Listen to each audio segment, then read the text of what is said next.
Excuse me, your mother called. She sounded very stressed. She wants to know what you've got to be stressed about. Also, she's very disappointed in you. Welcome to the All That Chazz Stress Relief Podcast.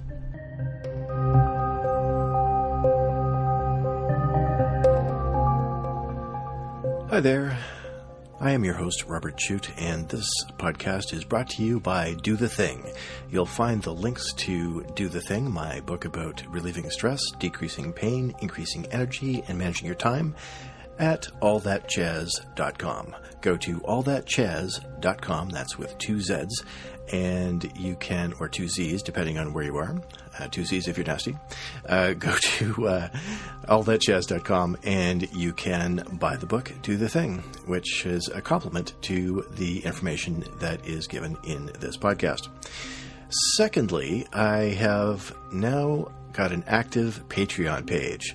So if you would like to get a poster of the paperback cover, if you would like to get mentioned on the podcast, if you'd like to appear in one of my future books, there are various rewards at various quite reasonable donation levels. So we appreciate everything that you do to spread the word about the podcast and get the podcast listened to.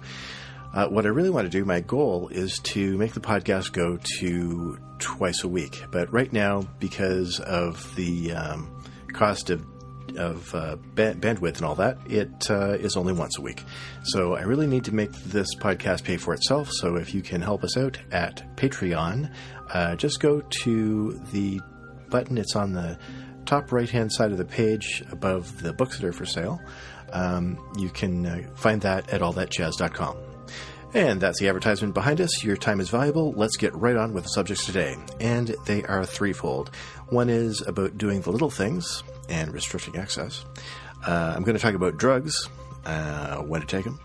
And we're also going to talk about getting a better night's sleep. So with that behind us, let's dive right into a little talk about doing the little things. Little things. I don't think I pronounced that right. Little things. The little things are all those little stressors that are not a big deal. You may have not got around to fixing a squeaky hinge, or there's something that you could do that would make life easier. So last year for me, it was I put up with a substandard shower head for a long time. And when I finally got it fixed, it took maybe 10 minutes. And I thought, why did I put up with that irritation for so long? Something else I did, so I would never have to worry about getting locked out of the house again, was I got a combination lock. So it's an electronic lock that I can enter my house without having to use keys. It's arguably safer than regular keys. But I'll never get locked out of my house again. And it hasn't happened for a long time, but it has happened. And I like it. It's easy. It wasn't that expensive, and it wasn't any more expensive than a regular lock. And we don't have to worry. There is something small that keeps on popping up. So, for instance, you are not sure, do I have to change the filter on the furnace now, or has it been 2 months? Has it been 3 months? Has it been 5?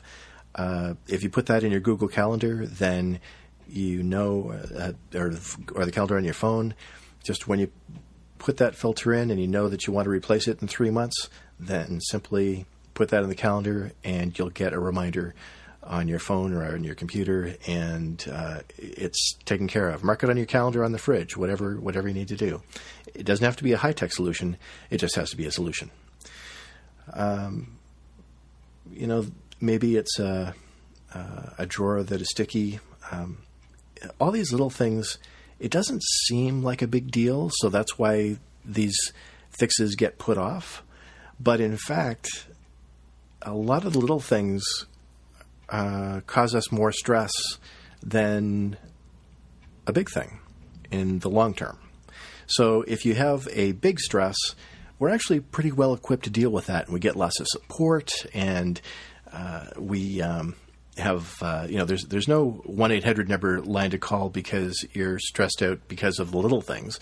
If you have a big event in your life that's stressful, whether it's a wedding or a funeral or whatever, you're surrounded by people who will help you out. But for all those little things, those little roadblocks along the way, just a little bit of, writing down your passwords and keeping them in one spot. Hanging your keys to your car in the same spot every time, so you don't have to waste an hour looking for those car keys. Putting the remote control to the TV in the same place every time, so you don't have to go looking for it. It's that's a major stressor when somebody doesn't put the remote back where you want it, and your show is coming on, and you're trying to find it, and it ends with feeling behind the couch and saying, "This is why we can't have nice things." So when you take care of all those little things, you will bring down your stress in the long term immensely. And it doesn't take much effort, just a minute here, a minute there, maybe a few minutes here, a few minutes there. But it is definitely worth all the time that you'll save and all the stress that you will not experience. That's my pitch for doing little things. Next, let's talk about drugs. Now, I always put it in the show notes, and I mention it on here quite often. Don't take medical advice from a podcaster. And I'm not going to tell you which drugs to take and in what dosage. That's not my expertise. But I will say this much. A lot of people die because of prescription drugs each year. And generally, they die because they are not following their instructions. They have multiple prescriptions. They get accidental overdoses. There are people who are on way too much medication, and one of the things that you can do to make sure you're not on too much is to consult your pharmacist, not just your doctor, so you get a second opinion from your pharmacist, and often your pharmacist is more in tune with some of those issues. So, for instance, there'll be patients who, if they take orange juice with certain medications, then it nullifies the medication, and they shouldn't do that. I've heard that before.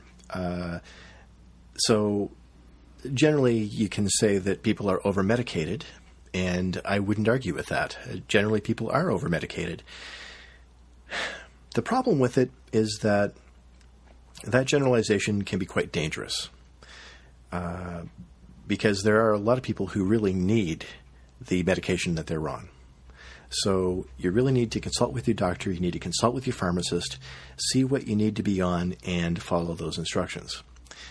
Now, I once knew somebody who was somebody in the alternative health field who thought that basically people should be punished financially if they got diabetes, for instance, or if they got lung cancer, or whatever problem that came up. She figured that she could solve all her problems by diet and exercise, and if you didn't diet or exercise, you deserved what you got. And I'm saying it a little harsher than the way she put it, but the truth is, when you broke it down, that was basically what she was saying. Now, keep in mind, that was somebody who was pretty young, had never had any serious medical problems, and so she hadn't faced the issue personally, and a lot of this stuff, people don't find compassion until they experience it personally, if they're of that mindset.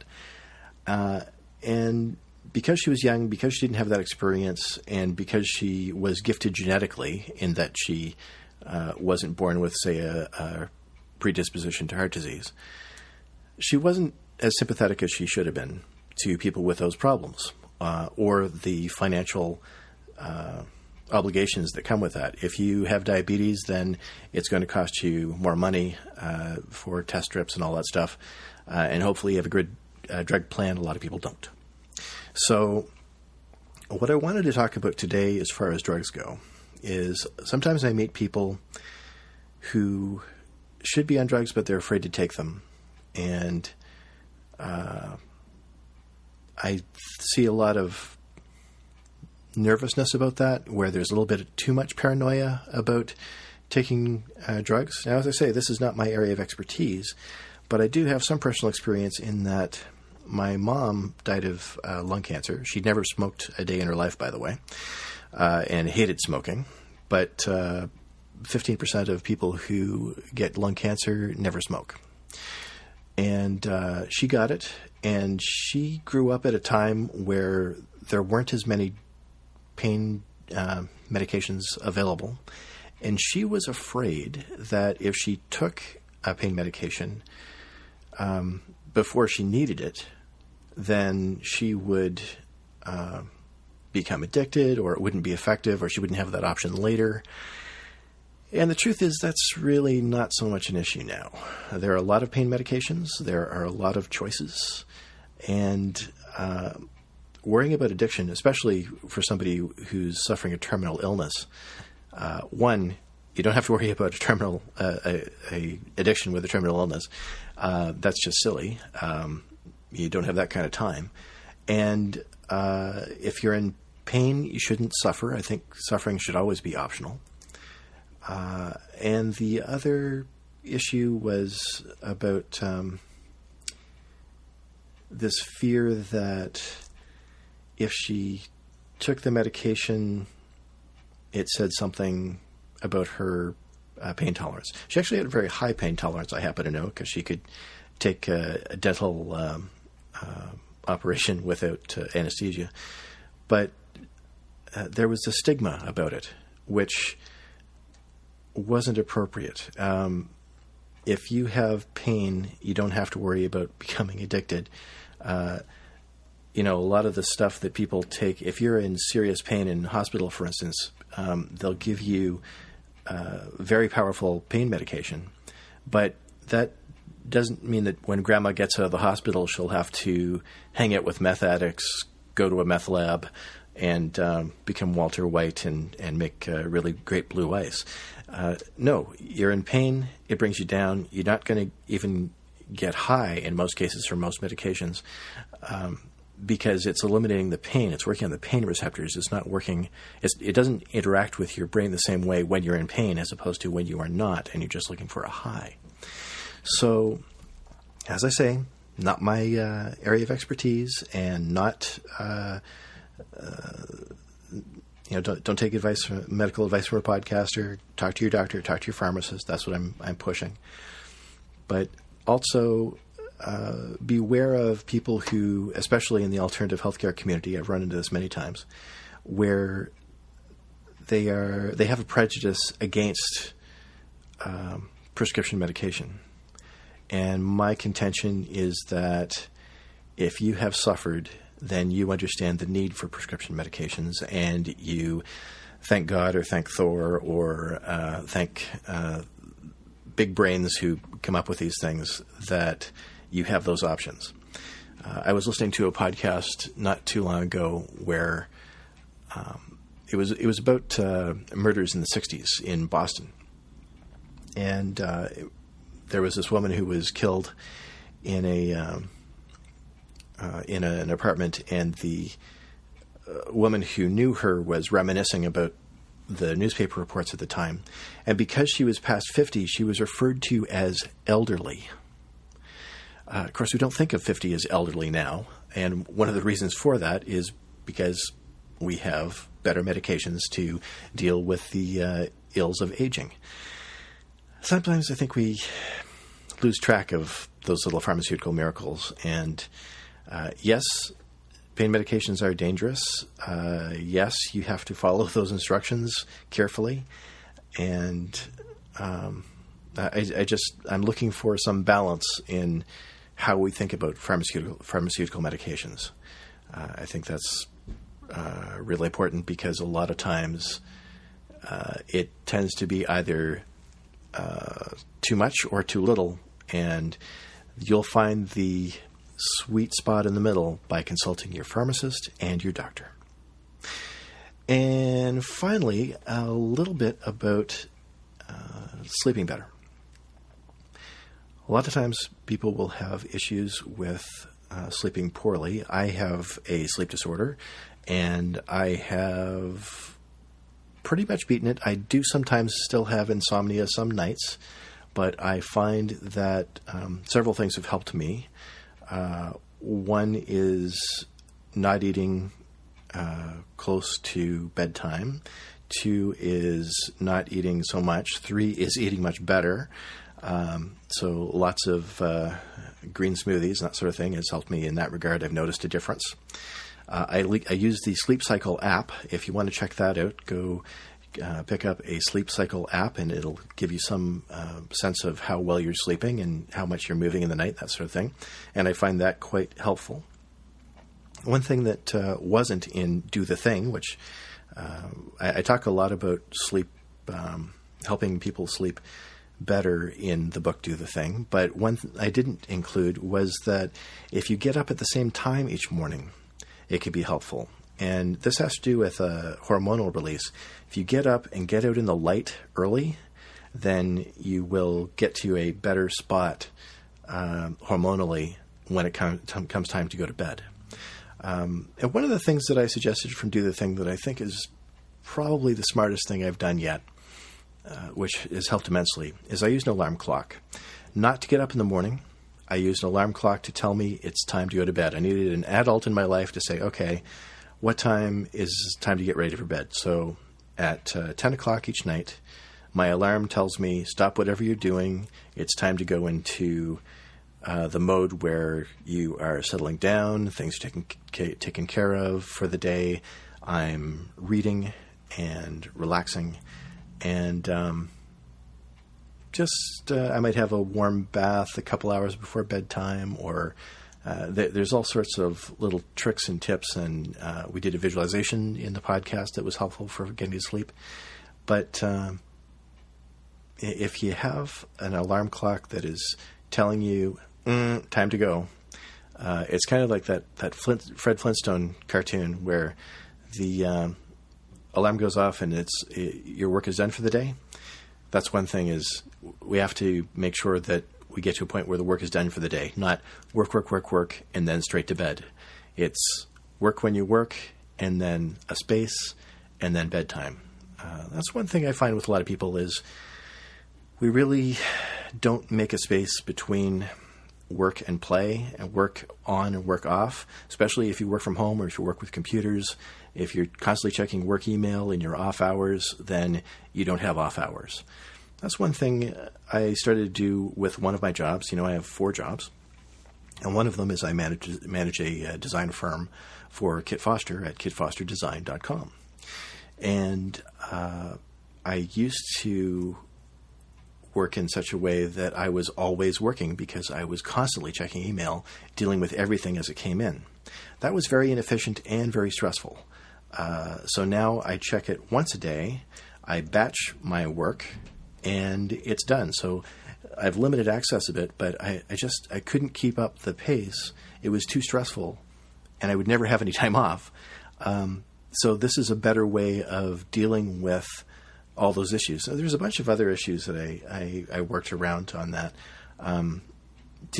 To make sure that worked, you have to set other aspects of the work in place. So, for instance, we have a very muscular frequently asked questions section on the website, and we send out information packets, and we talk to people about how to get a better product.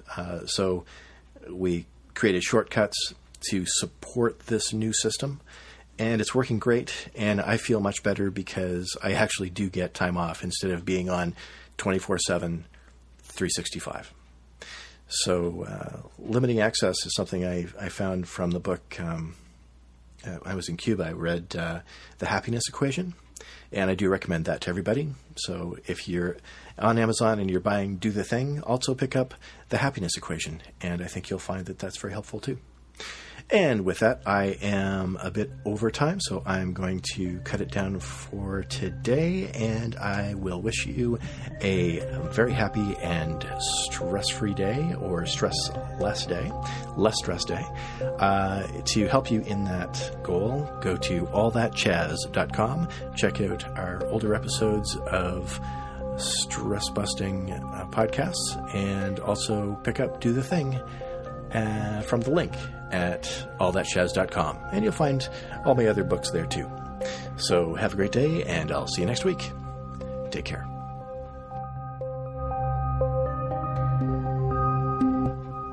that lovely music you hear is Floating Cities by Kevin MacLeod of Incompetech.com.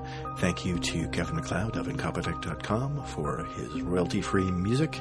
It is lovely, and you can check it out, and the music credit is also at allthatchazz.com in the show notes.